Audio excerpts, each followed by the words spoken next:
stares across a field of corpses impaled like candles on wooden stakes.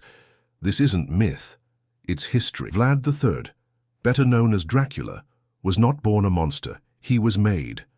Torn from his family, imprisoned by his enemies and scarred by unspeakable trauma, he returned to Wallachia not to rule but to avenge. What he built was no ordinary throne.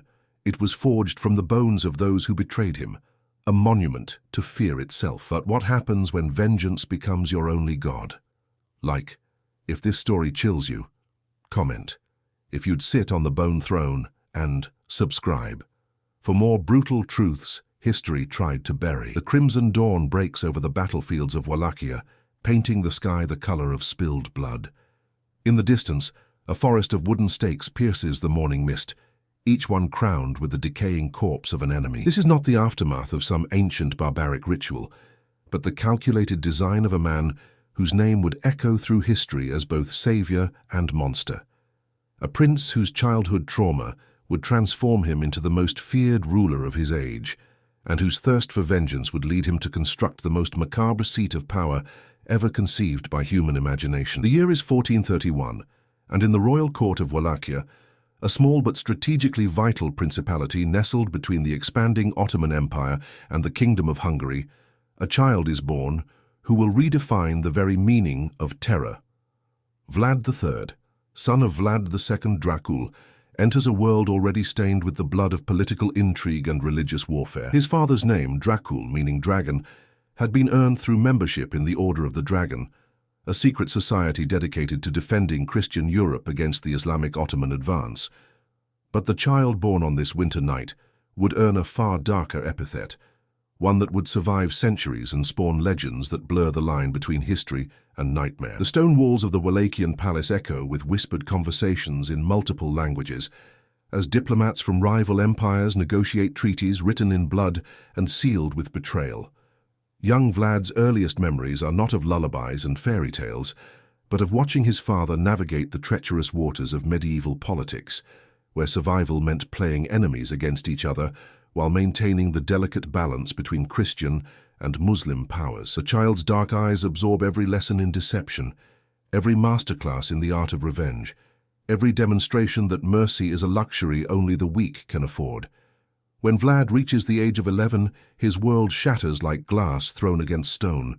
His father, in a desperate attempt to secure Ottoman protection for Wallachia, makes a decision that will haunt his son forever. He sends both Vlad and his younger brother Radu as hostages to the Ottoman court of Sultan Murad II, human collateral in a political game where children's lives are mere currency. The journey to the Ottoman capital feels like a descent into hell itself, as the young princes are torn from everything familiar and thrust into a world where their Christian faith marks them as enemies and their royal blood makes them valuable prisoners. The Ottoman court becomes Vlad's crucible, a place where his character is forged in the fires of humiliation and rage. While his younger brother Radu adapts to their captivity, embracing Ottoman culture and even converting to Islam, Vlad's spirit hardens like steel tempered in flame.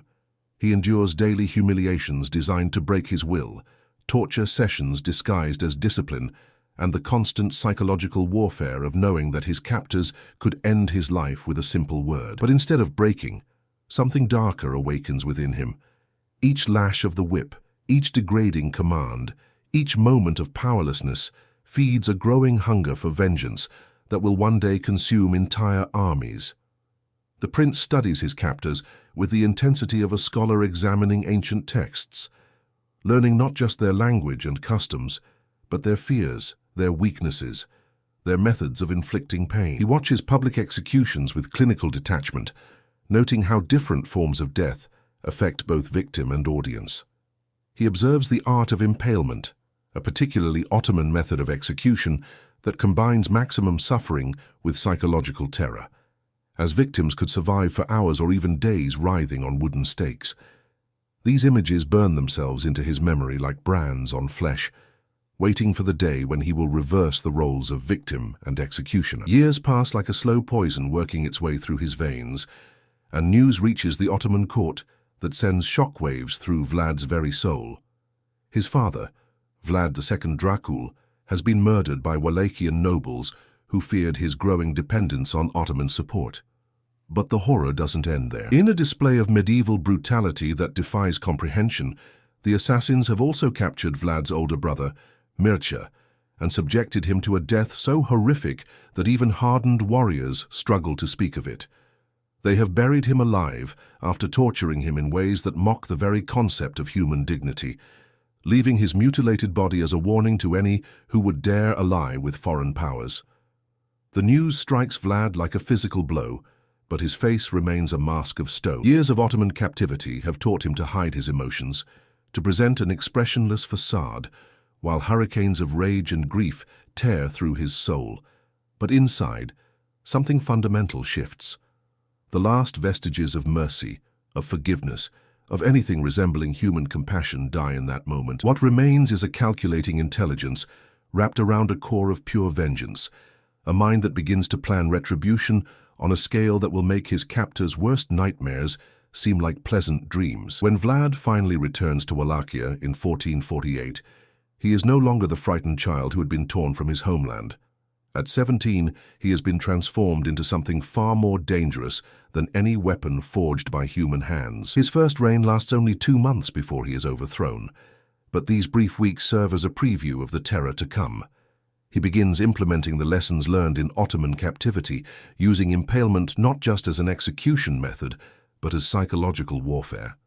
The sight of his enemies dying slowly on wooden stakes serves notice that the boy prince has returned as something altogether more terrifying. The years of exile that follow only sharpen his hunger for power and revenge. He watches from the shadows as rival claimants occupy his throne, as foreign armies march across Wallachian soil, as his people suffer under weak leadership that cannot protect them from either Ottoman invasion or Hungarian interference. But Vlad is patient now, having learned the value of perfect timing from the master manipulators of the Ottoman court. He gathers allies, builds networks of loyal followers, and plans his return with the methodical precision of an architect designing a cathedral of death. When Vlad reclaims the Wallachian throne in 1456, he arrives not as a liberator, but as an angel of vengeance whose mercy has been burned away by years of suffering and betrayal. His coronation takes place in a church whose walls will soon echo with the screams of those who wronged his family, whose altar will be consecrated with the blood of every nobleman who participated in his father's murder. The ceremony itself is relatively simple, but those present notice something unsettling in the new prince's dark eyes, a kind of cold fire that promises terrible things for his enemies. His first act as ruler is to invite all the noble families of Wallachia to a grand Easter feast, a gesture that appears to signal reconciliation and unity. The great hall of the palace is decorated with banners and flowers, tables groan under the weight of rich foods and fine wines, and the assembled nobles congratulate themselves on having apparently tamed the young prince. They speak openly of their plans to control him, to use him as a puppet ruler, while they maintain their traditional privileges and powers. They have no idea that they are attending their own funeral feast, that the wine they drink is consecrated with their coming doom. As the feast reaches its climax, Vlad rises to address his guests, his voice carrying clearly through the suddenly silent hall. He speaks of memory and justice, of debts that must be paid, and wrongs that must be avenged. Then, with a signal so subtle that many miss it entirely, his personal guards move with deadly efficiency. Within minutes, every nobleman who participated in his father's assassination lies dead on the floor, their blood mixing with the spilled wine to create crimson pools that reflect the flickering candlelight. But this is merely the appetizer for the feast of vengeance that Vlad has prepared. The surviving nobles, those whose guilt extends only to complicity rather than direct participation, are dragged from the hall to face a fate worse than immediate death. Vlad has spent months planning this moment, designing punishments that fit the specific crimes of each individual. Some are impaled on stakes and left to die slowly in the palace courtyard, their agony serving as entertainment for the Easter celebration. Others are forced to dig their own graves before being buried alive, just as his brother Mircea had been. Still others are subjected to tortures so creative and horrific that witnesses struggle to maintain their sanity while watching. But even these elaborate executions pale in comparison to Vlad's masterpiece of revenge. In the months that follow, he begins construction of what will become known as the Throne of Bones, a seat of power that embodies his complete transformation from victim to ultimate predator. The throne itself is carved from a single massive piece of dark oak, its high back and armrest designed to accommodate the thousands of human bones that will be embedded within its structure. Every bone tells a story of justice delivered. Every skull represents an enemy who underestimated the depth of Vlad's capacity for revenge. The construction of the throne becomes a public spectacle that draws crowds from across Eastern Europe. Craftsmen work under Vlad's direct supervision, following designs that seem to have emerged from the darkest corners of human imagination. The bones are not randomly placed, but arranged according to a complex symbolic system that Vlad has devised. Enemy soldiers' bones form the base, symbolizing his dominance over foreign invaders. Traitors' bones create intricate patterns along the armrests, their eternal positioning serving as a reminder of the price of betrayal. The skulls of his father's murderers are given places of honor, their empty eye sockets forever gazing up at the man who delivered their ultimate judgment. Each addition to the throne is preceded by elaborate execution ceremonies that blend elements of justice, theater, and pure terror. Vlad personally oversees every detail, from the sharpening of the impaling stakes to the positioning of the crowds who are forced to witness each death. He has learned that fear is most effective when it is both immediate and lasting, when the memory of horror continues to influence behavior long after the screaming has stopped. The throne grows bone by bone, death by death, until it becomes not just furniture, but a monument to the complete triumph of vengeance over mercy. Word of the bone throne spreads like plague across Europe, carried by terrified merchants, diplomats, and refugees who have witnessed its construction. The descriptions vary in their details, but are unanimous in their horror. Some speak of bones that seem to move in the flickering light of the palace torches, as if the spirits of the dead still inhabit their earthly remains. Others describe the sound the throne makes when Vlad sits upon it, a subtle creaking and clicking that sounds almost like whispered conversations among the dead. Most disturbing of all are the accounts of how Vlad himself seems transformed when seated upon his creation, as if the throne channels the rage and power of every soul whose bones comprise its structure. The psychological effect of the throne extends far beyond the borders of Wallachia. Ottoman commanders who had once planned invasions of the principality now hesitate, knowing that capture means not just death, but eternal service as part of Vlad's monstrous furniture. Hungarian nobles who had previously interfered in Wallachian politics suddenly find urgent business elsewhere. Even the Pope, despite his relief at having a Christian ruler fighting the Ottoman advance, privately expresses concern about the methods being employed in his name. The throne has become more than a seat of power. It has become a weapon of terror that projects Vlad's influence far beyond the reach of his armies. From his bone throne, Vlad rules Wallachia with an efficiency born of absolute fear. His justice is swift, brutal, and remarkably effective. Crime rates plummet to nearly zero as potential criminals realize that theft might result in impalement, while treason guarantees a place in the throne's ever-growing collection of bones. Foreign merchants report that they can travel Wallachian roads safely, not because of any inherent goodness in the population, but because everyone knows that highway robbery is a capital offense enforced with medieval enthusiasm. Yet the throne extracts its own price from its creator.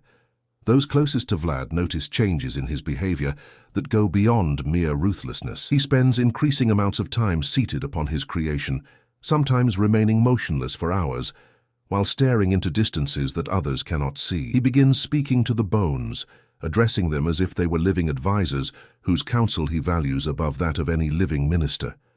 Palace servants report hearing conversations in the throne room during the deep hours of night, though guards swear that Vlad entered alone and no one has left. The climax of Vlad's reign comes during the famous night attack of 1462, when he leads a desperate assault against a massive Ottoman army that threatens to overwhelm Wallachia entirely. Before departing for battle, he spends an entire night seated upon his bone throne, apparently drawing strength or inspiration from his collection of vengeful spirits.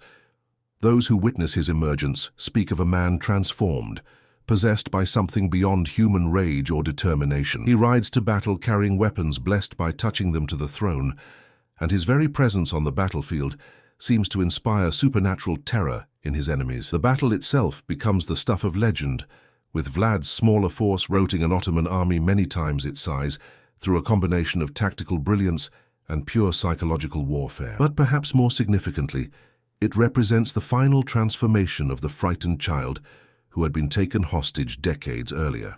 Seated upon his throne of bones, having avenged every wrong and conquered every fear, Vlad has achieved something that transcends mere victory. He has become the living embodiment of the principle that those who survive the worst that humanity can inflict will emerge as something beyond human limitations. Yet even this triumph carries the seeds of his eventual downfall. The very throne that grants him such power also isolates him from any possibility of human connection or happiness. The bones that remember every injustice also remember every moment of joy that was sacrificed in pursuit of vengeance. The skull that crown his creation serve as constant reminders that power built on death must ultimately succumb to death itself. In pursuing perfect justice, Vlad has created perfect loneliness, surrounding himself with the dead while cutting all ties to the living. When Vlad's final defeat comes, it arrives not through foreign conquest, but through the betrayal of those he trusted most. His own boyars, terrified by the prospect of spending eternity as part of his bone collection, secretly negotiate his capture and assassination. The irony is as bitter as it is fitting. The man who trusted only the dead is betrayed by the living. The ruler who achieved perfect control through perfect fear discovers that fear can also motivate perfect treachery. The Bone Throne itself disappears from history in the chaos following Vlad's death, its ultimate fate lost to time and legend. Some say it was destroyed by his enemies, who feared its power even without its creator. Others claim it was hidden by loyal followers, waiting for a worthy successor to claim its terrible legacy. The most disturbing accounts suggest that it simply vanished on its own, as if the spirits that inhabited its structure had finally been released to seek their own revenge against a world that had forgotten the price of justice. But the throne's physical disappearance cannot erase its psychological legacy. The mere knowledge that such a thing existed, that human imagination could conceive and human hands could create such a monument to vengeance, changes something fundamental in the collective consciousness of Eastern Europe.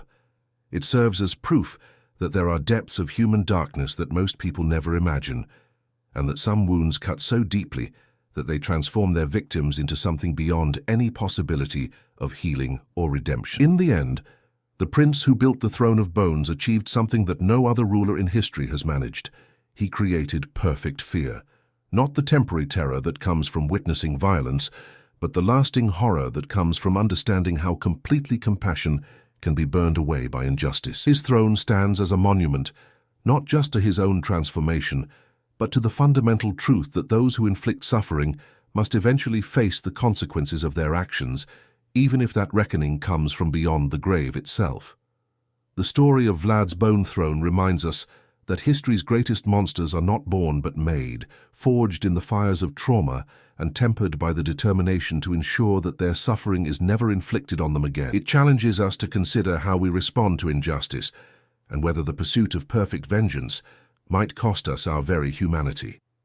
Most disturbingly of all, it forces us to confront the possibility that sometimes, in a world where the innocent suffer while the guilty prosper, becoming a monster might be the only way to achieve any semblance of justice at all. But legends rarely end where historians say they do. Though Vlad the Impaler's death marked the close of a terrifying chapter in Wallachian history, the throne he built, his monstrous creation, would take on a life of its own, in the whispers of villagers, in the fearful eyes of soldiers, and in the trembling voices of scribes who dared record what they had seen.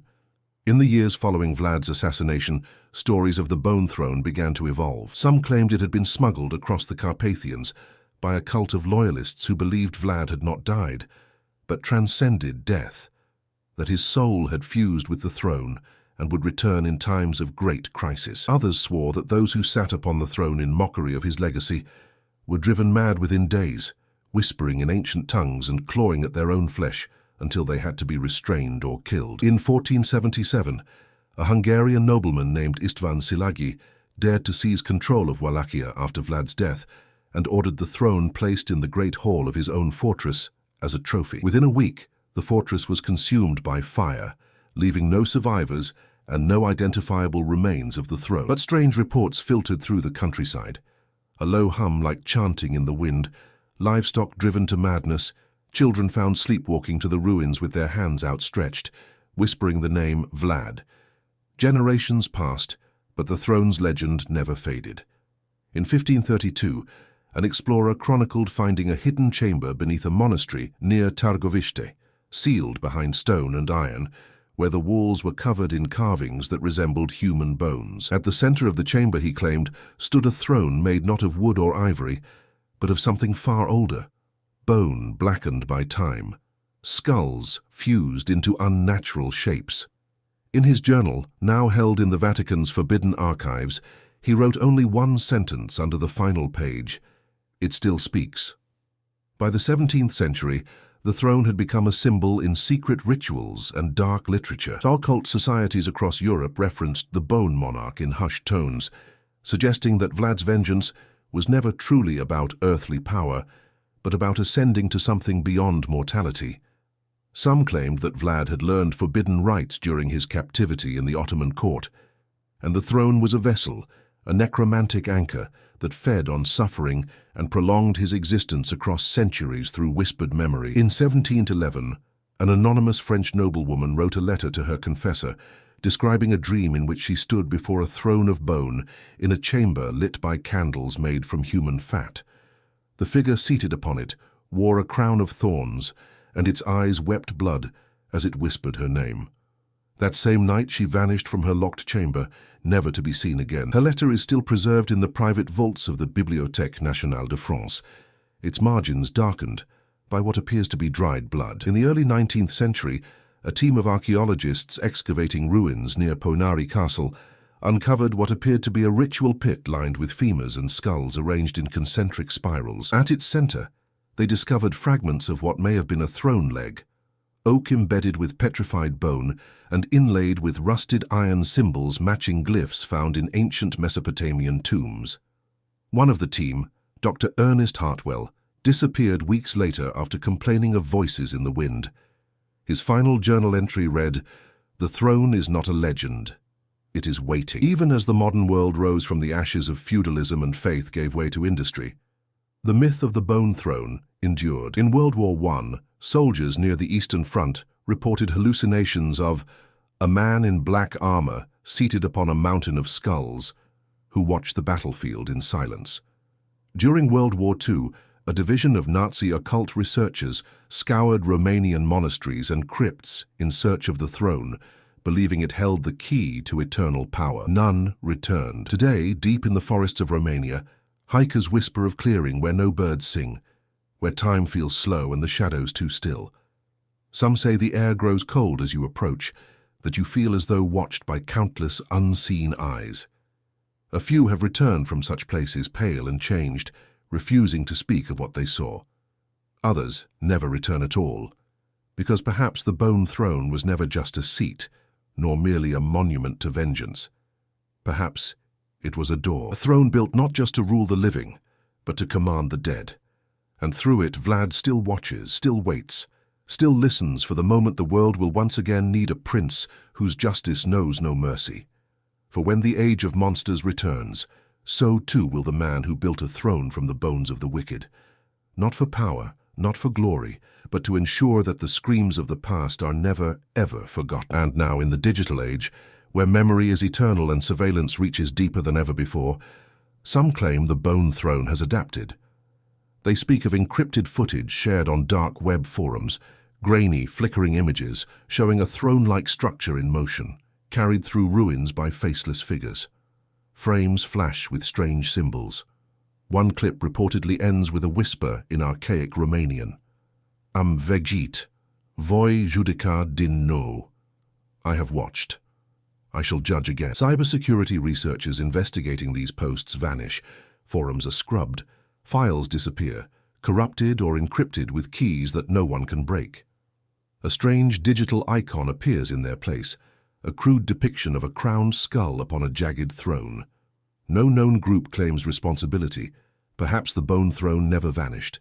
Perhaps it evolves, from flesh to myth, from bone to data, from the forgotten dark of a forest to the living dark of the mind. So beware the clearing where no birds sing. Beware the image that stares back from your screen. Beware the ancient hunger that once fed on blood and now feeds on memory. For the bone throne is not done, and neither is he. The throne of bones was more than a seat. It was a sentence, a curse, a warning carved in human remains. Vlad the Impaler didn't just rule with fear. He became fear. In his pursuit of perfect justice, he achieved perfect isolation. And in building a monument to vengeance, he destroyed any path back to humanity. His enemies died screaming. He died alone. Comment. Your thoughts on his legacy. Like, if this shook you, and subscribe to uncover more true stories that are darker than fiction.